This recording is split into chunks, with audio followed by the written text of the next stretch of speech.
संस्कार होते थे तो भक्तों विद्वान हर मंत्र की व्याख्या करते थे और हर मंत्र की जब व्याख्या सुन लेते थे तो विवाह की सारी प्रक्रिया समझ जाते थे। कैसे गृहस्थी को चलाना है, कैसे बच्चों का पालन पोषण करना है, कैसे पति पत्नी को रहना है, कैसे सास ससुर की सेवा करना है, इन लोगों को विवाह संस्कार में सब कुछ दिया है। लेकिन वैदिक विद्वान नष्ट हो गए तब से भक्तों इस चीज को कोई नहीं समझ रहा। आज भी हमारे गुरुकुल में जब विवाह होता है तो 4-5 घंटा में विवाह होता है। हर मंत्री की व्याख्या लड़का लड़की को बताई जाती है और लड़का लड़की समझ जाते हैं कि हमें किस तरह से जीवन में रहना चाहिए। लेकिन आज देश में क्या पाखंड फैला हुआ है, लोगों को शराब पी करके पूरी रात नाश करेंगे डीजे पर हैं? और जब विवाह पढ़ने का समय आएगा तो लोग क्या कहते हैं, पंडित जी जल्दी करो हैं? जो मुख्य समय का जब काम आता है, जिसके पीछे सारा काम हो रहा है, सारा खर्चा हो रहा है विवाह के पीछे, और जब वो काम होने की तैयार होती है तब लोग कहते हैं पंडित जी जल्दी करो हैं? तो पंडित जी ने भी पढ़ना छोड़ दिया। उन्होंने सोचा इनको भी जल्दी है तो उन्होंने उनके सीधे मंत्र मारे और चले गए। एक जगह जो भक्तों पंडित जी का जगह से फोन आया था विवाह पढ़ने के लिए और गर्मी का समय था और उस घर वाले ने कहा पंडित जी जल्दी करो।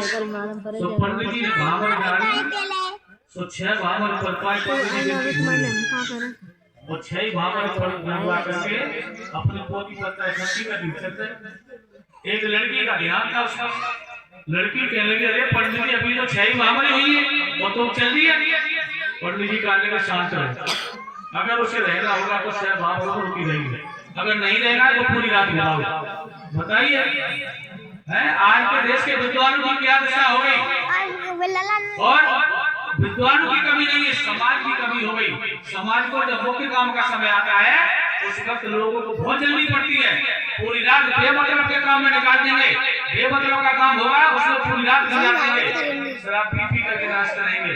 लेकिन विवाह पढ़ते समय कोई ये नहीं कहता है पंडित जी बढ़िया तरह से विवाह पढ़ो, कोई नहीं कह रहा है। विवाह समय आता है तो लोग कहते हैं जल्दी कर दो पंडित जी। तो पंडित जी ने सोचा कि अब पढ़ने की कोई जरूरत ही नहीं है। पहले लोग जब 8 वर्ष में विवाह संस्कार होते थे तो लड़का पक्ष में लड़की पक्ष में सभी लोग बैठ करके विवाह संस्कार को सुनते थे और जब विवाह संस्कार को सुनते थे तो सबकी नेत्र बन जाते थे कि विवाह का मतलब क्या है। आज तुम लोग कोई विवाह की बात नहीं जानते होंगे, जानते हो कोई नहीं जानते? आप 16 साल सालगिरह जैसे मनाते हो ना, सालगिरह मनाते हैं लोग विवाह की वर्षगांठ। अच्छा उसका मतलब क्या है? कोई मतलब नहीं। भेड़ चल सच्चा हो गया, एक आदमी एक भेड़ अगर विवाह में चली जाए तो सारी भेड़ चली जाती है। और कोई हो रहा है हिंदुओं में, एक आदमी जो करने लगा कोई करने लगा, लेकिन उसने बुद्धि से नहीं सोचा कि ये जो काम हो रहा है इसका मतलब क्या है। और भक्तों जब तक तुम मतलब नहीं जानोगे तब तक कोई भी काम करो उस काम से कोई लाभ नहीं मिल सकता। इसलिए मतलब समझना चाहिए इसका मतलब क्या है। इसलिए सालगिरह लोग मनाते हैं, लेकिन सालगिरह का मतलब आज कोई नहीं बताता। सालगिरह का मतलब होता है जो संपत्ति होता है, 7 वचन दिए जाते हैं उसके सामने मतलब रखा करके 7 वचन दिए जाते हैं लड़का लड़की को। विद्वान जो वचन देते हैं विवाह संस्कार पर उन वचनों को याद रखना हमेशा और वर्षों में उसका स्मरण करना। अगर लड़का भूल रहा हो तो लड़की याद दिला दे, लड़की भूल रही हो तो लड़का याद दिला दे। जो भी विद्वानों ने तुम्हें वचन दिए थे विवाह संस्कार पर उन्हें स्मरण करना और उनको याद करना, ये भक्तों सालगिरह का मतलब होता है। वर्षगांठ विवाह की मनानी चाहिए, लेकिन मनानी कैसे चाहिए? जो विद्वानों ने हमें वचन दिए थे उनको याद करना चाहिए, अंत में वो वचन भूल न जाए। इसलिए भक्तों सालगिरह मनाई जाती है, लेकिन इससे कोई मतलब नहीं है। आज तो लोग यहाँ तक केक काटने लगे लोग हैं। अब बताइए कुरान में ये विधान है केक का, इसलिए हिंदुओं तुम जब तक वेद के करने लौटोगे अपने धर्म को नहीं पहचानोगे तब तक तुम्हें धर्म का लाभ नहीं मिल सकता है। इसलिए अगर तुम्हें धर्म का लाभ लेना है तो शिक्षा को ग्रहण करो तो तुम समझ जाओगे पत्नी का कर्तव्य क्या होता है। इसलिए भक्तों मातृशक्ति हमारे देश की सबसे श्रेष्ठ शक्ति होती है। जिस राष्ट्र की मातृशक्ति में बिगड़ा पैदा हो जाता है उस राष्ट्र का विनाश हो जाता है। इसलिए जब भी इस मातृ शक्ति को सताया और भक्तों कुरीतियों में फंस करके सबसे ज्यादा जब मातृ शक्ति को दुख दिया गया, इसी का कारण हुआ था कि हमारा देश प्रतर हो गया था। जब इनकी आंखों से आंसू गिरे, जब इनको रुलाया, उस वक्त भक्तों इस देश का विनाश हुआ था। जब सती दुर्गा चलती थी, आप लोग जानते होंगे, अगर इनका पति खत्म हो जाता था तो इन्हें जिंदा चिता में झोंकते थे। जिंदा लंबे लंबे बांस लेकर के खड़े हो जाते थे चिता के चारों तरफ, और जब ये माता चिता में से निकल के भागती थी तो बांसों से अंदर किया जाता था। ये दशा थी समाज शक्ति। इस कुरीति को किसने खत्म किया? राजा राममोहन राय ने। बहुत बहुत धन्यवाद। लेकिन इन चीजों को याद रखना चाहिए। तुमने अपने आश्रम को भूल गए, वो हमारे देश की मातृ शक्ति सबसे ज्यादा अपने आश्रम को भूल गई। वेदों में मातृ तुम्हारा स्थान बहुत ऊंचा है, लेकिन तुमने वेद शिक्षा को छोड़ दिया और तब से तुम्हारी सबसे ज्यादा दुर्दशा हुई। इसलिए वेदों में माताओं की बहुत उच्च स्थान दिया गया। वेदों में एक बार विश्व सम्मेलन हुआ था, उसमें नारी की चर्चा चली, तो सबसे पहले तुलसीदास को पूछा कि तुम्हारी दृष्टि में नारी क्या है? तो तुलसीदास ने क्या लिखा? ढोल कुमार शूद्र पशु नारी और सकल तारणा की अधिकारी। ये सकल तारणा के अधिकारी बना दिया। कबीरदास को पूछा गया तुम्हारी दृष्टि में नारी क्या है? तो कबीरदास ने क्या लिखा? नारी की झाई पड़त अंधे होत भुजम, और कबीरा उनकी क्या गति जो नित नारी के संग। यानी नारी की संगत में गर्भवती नारी की छाया में सड़क पर पड़ जाए तो अंधा हो जाता है, लेकिन लोग ऐसा कुछ नहीं है। आप सब लोग नारी आ रहे हैं, कोई जीव अंधा नहीं होता है, लेकिन लोगों ने लिख दिया इस मातृ शक्ति को नीचा दिखाने के लिए। शंकराचार्य को पूछा गया तुम्हारी दृष्टि में नारी क्या है? तो शंकराचार्य ने क्या लिखा? विश्वास नारी पर विश्वास करने वाला सबसे बड़ा मूर्ख होता है। लेकिन ऐसा नहीं है भक्तों, ये देवी मातृ शक्ति हमारे देश में ऐसी ऐसी बड़ी है, बहुत बड़ी विश्वास की बात है। अंत पर स्वामी दयानंद का नंबर आया। आज माता को पढ़ लेकर के जो प्रधानमंत्री पद तक पहुंच गई, ये देन किसकी है? पहले तुम्हें पढ़ने का कोई अधिकार नहीं था, और तुम्हें धर्म करने का अधिकार नहीं था, और न कहीं बैठने का तुम्हें उच्च स्थान पर कोई अधिकार नहीं था। ये अधिकार दिलाने वाला कौन आया था? आप लोग कोई नहीं जानते। तुम्हारी वकालत करने के लिए कौन आया था इस पर?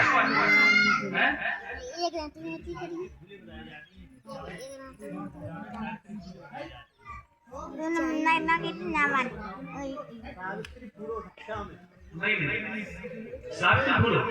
नहीं दादा कर लाई स्वामी दयानंद तुम देख लाई हल्का दिलाने का। सबसे पहले स्वामी श्रद्धानंद ने खोला था, और श्रद्धानंद ने खोला तो उसमें बड़ा मुश्किल से 8 परिवारों में केवल 8 लड़कियां जाती थी उसमें पढ़ने के लिए, और वो भी लड़कियां जब पढ़ने के लिए जाती थी तो दरवाजे पर बैठ करके लोग हंसते थे कि लड़कियों को पढ़ाना है। आज जिस गुरुकुल में केवल 8 लड़कियां पढ़ती थी, आज उसी गुरुकुल में 8000 लड़कियां पढ़ती। इसलिए ये अधिकार दिलाया था स्वामी दयानंद ने। अंत पर उस सम्मेलन में स्वामी दयानंद का नंबर आया कि तुम्हारी दृष्टि में नारी क्या है?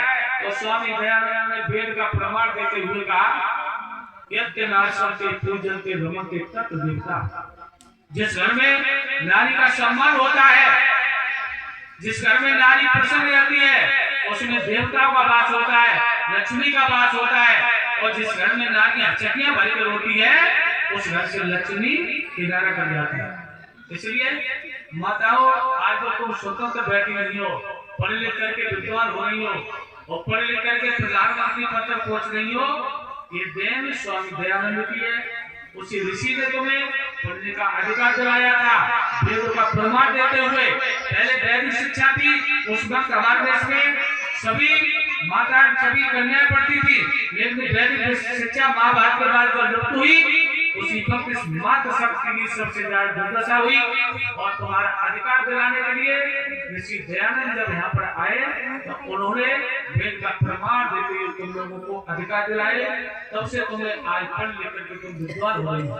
इसलिए जिसने तुम्हारी वकालत की, जिसने तुम्हें अधिकार दिलाया, आज तुम माता उसका नाम ही नहीं जान रहे हैं। ये बड़ा विडंबना है।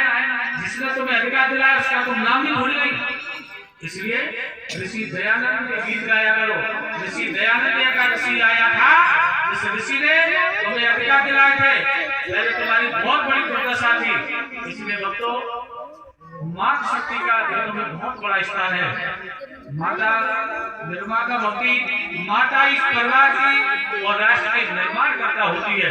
इसलिए भक्तों, विवाह संस्कार का मतलब होता है पति पत्नी को प्रेम से रह करके अपने परिवार का विकास करना चाहिए। प्रेम से रहो, फिर देखो तुम्हारे घर में कितना आनंद रहेंगे। अगर कलह रखोगे, क्योंकि मैं अभी नाम बताया प्रजापति उत्तम मह्यम, यानी जो भी तुम्हारा जोड़ी बनी है, तुम्हारी जो भी तुम्हें पत्नी मिली और पत्नी को पति मिला, प्रजापति उत्तम मह्यम, यानी परमात्मा की इच्छा से तुम्हारा विवाह हुआ था। और परमात्मा की इच्छा के अगर विपरीत तुम जाओगे, परमात्मा ने तुम्हारे पूर्व जन्म के कर्मों के आधार पर जैसी पत्नी मिल जाए उसी पत्नी के साथ में प्रेम से रहो। और पत्नी को जैसा पति मिल जाए उसी के साथ में प्रेम से रहो, तो तुम परमात्मा के कहने पर चल रहे हो। अगर तुम विपरीत जा रहे हो, अपनी इच्छा से काम कर रहे हो, तो परमात्मा तुम्हें रुष्ट होगा और तुम्हारे आगे का जीवन भी तुम्हारा नष्ट हो जाएगा। इसलिए पत्नी का कर्तव्य प्रेम से मिलकर के अपने परिवार का विकास करो। लेकिन भक्तों, सबसे ज्यादा जो कलह का कारण बना है, एक पति की सबसे ज्यादा जो कलह का कारण बनाया देश में, जिस परिवार में शराब का सेवन होता है उस परिवार में कलह हो जाती है ऑटोमेटिक। जिस शराब पी जाती है जिस घर में, उसमें क्योंकि कोई पत्नी नहीं चाहती कि मेरा पति शराब पिए। अच्छा, माता कोई चाहती है शराब पीना है? कोई नहीं चाहती। अगर तुम्हारा पति शराब पिए तो तुम्हें दुख होगा है, और जब दुख होगा तो घर में कलह होगी। इसलिए वैसे शराब कभी औरतों पर नहीं रखना चाहिए। शराब पाप की जल्दी होती है। और जिस परिवार में शराब का सेवन होता है उसी परिवार में पति पत्नी में कलह होती है। और जिस परिवार में शराब पी जाती है उस परिवार से लक्ष्मी धीरे धीरे विनाश कर जाती है। क्योंकि शराब तीन चीजों का नाश करती है। धन का, धन भी नाश हो जाता है, और तन का। शराब पीने वाला आदमी 40 साल पर भी ऐसा लगता है मानो 80 साल का बूढ़ा हो गया है, 40 साल पर। और सम्मान, समाज में कभी शराब पीने वाले को सम्मान नहीं मिलता है। वैसे आपका बाप भी अच्छा है, शराब नहीं कोई पीते, अगर कोई पीते हो थोड़ी बहुत उसे छोड़ देना। अच्छा, कौन कौन पी लेते हैं?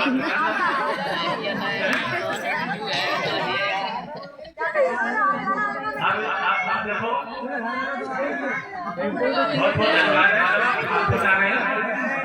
अच्छा, ऐसे आप धीरे धीरे त्याग लेना। ये शराब बातों की जल्दी होती है।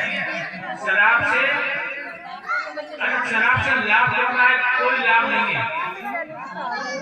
मेरा ध्यान दो, शराब एक चार्ज बना दो, एक खाने में तो लाभ, एक तो हानि। तो हानि वाला खाना तो पूरा भर जाएगा।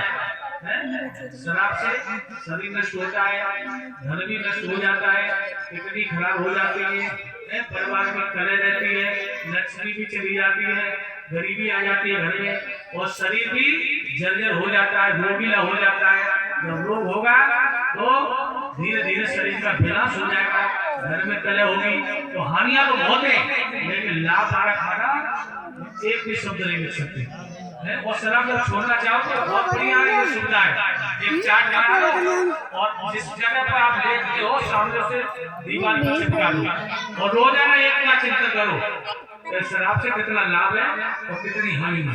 एक ही बार चिंतन करो और तुम्हारा 10-15 दिन में तुम्हारी शराब अपने आप छूट जाएगी। इसलिए इस चीज का चिंतन करो शराब से कितना लाभ है। और शराब पीने से संतान भी संस्कार ही हो जाती है। अगर पिता शराब पिएगा, अच्छा, तो बच्चों को तो रोक सकते हो? नहीं रोक पाओगे। अगर तुम शराब नहीं पियोगे तो तुम बच्चों को रोक सकते हो। पहले तो अगर पिता शराब नहीं पिएगा तो बच्चे की हिम्मत नहीं है जो शराब पिए, बच्चा डरेगा बहुत, क्योंकि संस्कार माता पिता से चलते। और अगर पिता शराब पी रहा है तो बच्चा भी ऑटोमेटिक पीने लगेगा। जब बच्चा पीने लगेगा तो बाप की फिर हिम्मत नहीं काम करेगी कि बच्चा को रोक दो। क्यों? अगर किसी की कमी को निकालना है तो देख लो वो कमी मेरे अंदर तो नहीं है। अगर तुम्हारे अंदर वो कमी है तो तुम दूसरे की कमी को निकालने के अधिकारी नहीं हो। इसलिए अगर तुम राम जैसे पुत्र चाहते हो तो तुम्हें दशरथ और कौशल्या बनना होगा, तभी तो राम जैसे पुत्र बनेंगे। इसलिए सबसे पहले जो तुम्हारे अंदर अवगुण है उन अवगुणों को तुम निकाल दो तो तुम्हारी संतान स्वच्छ होगी और आगे चल करके तुम्हें सुख देगी। और अगर तुम्हारे अंदर अवगुण है वही अवगुण संतान में जाएंगे, फिर बुढ़ापे में संतान तुम्हें दुख देगी, तब तुम्हें बहुत बड़ा दुख होगा। इसलिए अगर बुढ़ापे में सुख लेना चाहते हो बच्चों तो तुम्हें सबसे पहले जो अवगुण है अवगुण को त्याग दो और गुणों का सम्मिलन करो और संस्कार का निर्माण करो, पढ़ा लिखा कर उसे विद्वान करो और देखना तुम्हारे परिवार में कितनी खुशहाली होगी। इसलिए शराब को कभी होठों पर नहीं रखना चाहिए। चलकी न खेती मेरे पे हुआ सबकी लाला बेदखल हुआ, पीती शराब और खाए पे हुआ और राखी की रणबी और खेलो तो ये बैठने के लक्षण होते। अगर इसमें से एक भी लक्षण तुम्हारे अंदर है तो समझ लो हम विनाश की तरफ जा रहे हैं। इसलिए आप इस चीज को बिल्कुल त्याग दिया। शराब पाप की जल्दी होती है। शराब पीने वाला आदमी हड़ताल कर सकता है। एक महात्मा जी थे, एक बहुत सुंदर बगिया थी, उस बगिया को देखने के लिए बाहर के लोग आते थे। एक दिन महात्मा का मन आया कि चलो हम भी बगिया के दर्शन करें। दूर से लोग आते हैं लेकिन हमने बगिया के दर्शन नहीं किए। तो महात्मा जी बगिया पर पहुंचे तो बगिया में सबसे पहला दरवाजा था, उसमें लिखा था कि जो गाय में 5 जूता लगाएगा वो इस बगिया के दर्शन करेगा। बहुत ध्यान से सुनना, जो गाय में 5 जूता लगाएगा वो बगिया के दर्शन करेगा। हाथ नीचे कर रही है, ज्यादा एड़ियां ले रही है। गाय तो हमारी माता है और गाय की हम सेवा करते हैं, लेकिन गाय में जूता कैसे लगाएंगे? इस बगिया में जो पाप है इस बगिया के दर्शन नहीं हो पाएंगे। लेकिन लोग मन नहीं माना तो महात्मा जी और आगे बढ़ गए। जब महात्मा जी आगे को बढ़ गए तो दूसरे दरवाजे पर लिखा था जो मांस का भक्षण करेगा, जो मांस को खाएगा वो इस बगिया के दर्शन करेगा। महात्मा सोचने लगे अगर हम किसी का मांस खाएंगे तो परमात्मा हमें भी ऐसा जीव बनाएगा जो आगे के जन्म में हमें भी काट करके कोई खाएगा। इसलिए कभी किसी का मांस नहीं खाना चाहिए। अगर तुम किसी का मांस खाओगे तो तुमको भी भगवान ऐसा जीव बनाएगा तो आगे के जन्म में तुमको भी कटना पड़ेगा और उसे खाया जाएगा। इसलिए तुम्हारा भोजन है अन्न दूध घी, उसे खाओ। मांस को मांस खाने वाले जीव अलग बनाए भगवान ने। शेर है मांस खाने वाला है, इसलिए मांस खाने वाले जीव अलग बनाए। तुम तो मनुष्य हो, तुमको तो तुम्हारा अन्न है, दूध है, घी, इसे खाओ। इसलिए अपने अन्न को, अपनी चीज को नहीं त्यागना चाहिए। इसलिए तुमसे पशु, वैसे कुछ चीजों में तुमसे आगे है पशु जो है वो चीजों में तुमसे बहुत आगे है। एक जगह 26 जनवरी पर एक कॉलेज में हमारा प्रवचन हो रहा था। बीए सेकेंडरी की छात्रा थी, वो खड़ी हो गई, पशु के ऊपर और मनुष्य के बारे में बात चल रही थी। तो वो लड़की कहने लगी गुरु जी एक बात बताओ, पशु बड़ा है कि मनुष्य बड़ा है? मैंने कहा बेटा बहुत अच्छी बात पूछी, कुछ चीजों में तो पशु बहुत आगे मनुष्य, लेकिन अगर मनुष्य अपने कर्तव्य से अगर हट जाता है तो पशु से बहुत नीचा है, अगर अपने कर्तव्य पर रहता है तो पशु से बहुत ऊंचा है। ये तो बड़े भाग मानुष कर पावा तुलसीदास से रखा है। उन्होंने ये भी नहीं लिखा बड़े भाग हाथी कर पावा, हाथी का शरीर बहुत बड़ा होता है, लेकिन हाथी यहाँ पर आकर के अभी नहीं कर सकता, हाथी भगवान की कथा नहीं सुन सकता, हाथी किसी जीव की रक्षा नहीं कर सकता, हाथी किसी को सुख नहीं दे सकता। लेकिन जो मनुष्य ने इतना काम नहीं कर पाया तो मनुष्य पशु से नीचा होता है। मैंने कहा बेटा ये बात तुम्हारी सही है, लेकिन मनुष्य कुछ कामों में पशु से बहुत आगे है और अगर अपने पद से हट जाए तो बहुत नीचा है। एक वन में गधा था और गधा घूम रहा था, उसे प्यास लगी और जब प्यास लगी तो भटक रहा था पानी के लिए। एक जगह में दो घड़ा रखे थे, एक घड़ा में शराब थी और एक घड़ा में पानी था। और गधा जैसे ही भागा तो प्यास से व्याकुल था तो जल्दी उसने शराब वाले घड़ा में मुंह डाल दिया। जो शराब वाले घड़ा में मुंह डाला सोई गधा एकदम पीछे हट गया। अरे राम राम, इसमें क्या है? उसने शराब को नहीं पिया। और दूसरे घड़ा में जैसे मुंह डाला उसमें पानी था, उसे पी लिया। चार टांग वाले गधा ने शराब को छोड़ दिया, क्या पिया? पानी। और दो टांग वाले को छोड़ा जाए तो बताओ क्या पिएगा? आप ही बताओ। पानी छोड़ देगा, शराब पिएगा? अब बताओ पशु अच्छा है कि अच्छे हो? पशु तुमसे अच्छा है ना? इसलिए पशु बन करके रहो, मनुष्य बन करके रहो। पूरे जन्म में तुमने अच्छा काम किया था तब तुम मनुष्य बने हो। इसलिए अपने कर्तव्य को समझो, जो इतना तो करो जो आगे का जन्म जो मनुष्य का मिल जाए।